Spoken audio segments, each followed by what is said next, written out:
آج میں آپ کو عشق کی ایک مکمل داستان سناؤں گی جو ادھوری رہ گئی، مکمل نہیں ہو سکی۔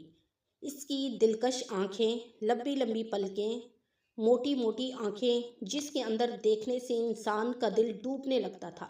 مسلسل انسان اس کو دیکھ بھی نہیں سکتا تھا۔ لمبی پتلی ناک، گھنے لمبے سیاہ بال، پتلی کمر، چلتی تو ایسے لگتا تھا جیسا کہ مورنی کی چال ہو۔ میں غریب گھرانے سے تعلق رکھتی تھی۔ میری سوتیلی ماں تھی۔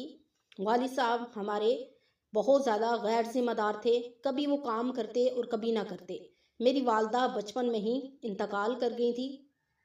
ہم 4 بہنیں تھیں، ان میں سے ایک بچپن میں ہی وفات پا گئی تھی۔ میرے والد صاحب نے ہماری والدہ سے علیحدگی اختیار کر لی کیونکہ ان کی آپس میں نہ بن سکی، اور اس کے بعد کافی ٹائم انہوں نے شادی نہیں کی۔ ہم تینوں بہنوں کی پرورش کی اور ہمیں اسکول کی تعلیم دی، میٹرک تک۔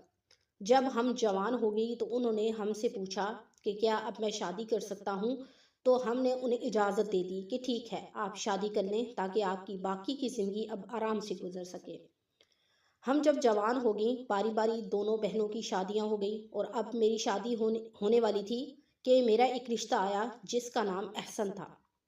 بہت خوبصورت تھا، پڑھا لکھا تھا، تعلیم یافتہ تھا، خوبصورت شخصیت کا مالک تھا، پرائیویٹ کمپنی میں جاب کرتا تھا۔ میرے گھر والوں نے جب مجھے اس کے سامنے بٹھایا تو وہ مجھے دیکھتے ہی مجھ پر دل ہار بیٹھا اور مجھ سے عشق کر بیٹھا۔ تھوڑے ہی دنوں میں گھر والوں نے اس کے ساتھ میری شادی طے کر دی، لیکن آخر میں کیا ہوتا ہے کہ میری سوتیلی ماں وہ سازشیں کرتی ہیں کہ کسی طریقے سے یہ رشتہ ٹوٹ جائے، کیونکہ وہ نہیں چاہتی تھیں کہ ہم اچھے گھرانوں میں جائیں۔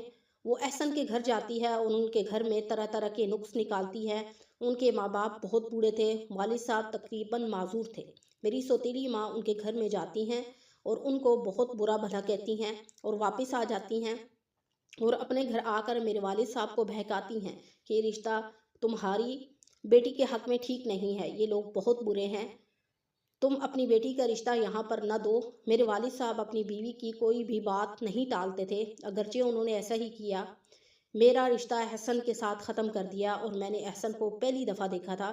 میں پہلی دفعہ دیکھتے ہی اس کو پسند کر بیٹھی تھی اور دل ہی دل میں اس کے عشق میں مبتلا ہو گئی تھی۔ آخرکار بہت کوشش کرنے کے باوجود بھی یہ رشتہ ناکام ہو گیا، اور سارے گھر والے اس بات پر اتفاق کر بیٹھے کہ یہ لوگ اچھے نہیں ہیں، ہم ان کو اپنی بیٹی کا رشتہ نہیں دیں گے۔ ادھر احسن کی حالت بہت زیادہ خراب ہو گئی تھی کیونکہ وہ مجھ سے بہت زیادہ محبت کرنے لگے تھے اور اس کا اظہار نہیں کر سکتے تھے باقی لوگوں کے آگے۔